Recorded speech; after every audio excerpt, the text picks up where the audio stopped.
రామాయణం దేవుడి కథ అని చదివారనుకోండి, రాముడు దేవుడు గనక అలా చేశాడు, మనం దేవుడు కాంగా అని వదిలిపెడతారు. రామాయణం ఒక మనుష్యుని కథ అని మీరు చదివితే ఏ కష్టం రానివ్వండి, ఏ సుఖం రానివ్వండి, అప్పుడు రాముడు ఎలా ప్రవర్తించాడో మీరు అలా ప్రవర్తించడమే ధర్మం. అందుకే ధర్మ ప్రతిపాదకమైనటువంటి గ్రంథము రామాయణం.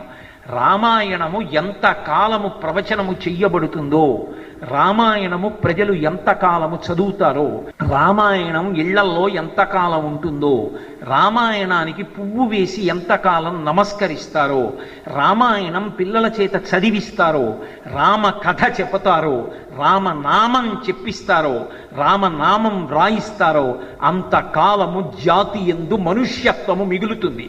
ప్రపంచానికంతటికీ మనుష్యుడంటే ఇలా బ్రతకాలి అంటే ఒక్క భారతదేశ సంస్కృతి వికసనము, వైభవము, ప్రవాహము చేత అది సాధ్యపడుతుంది.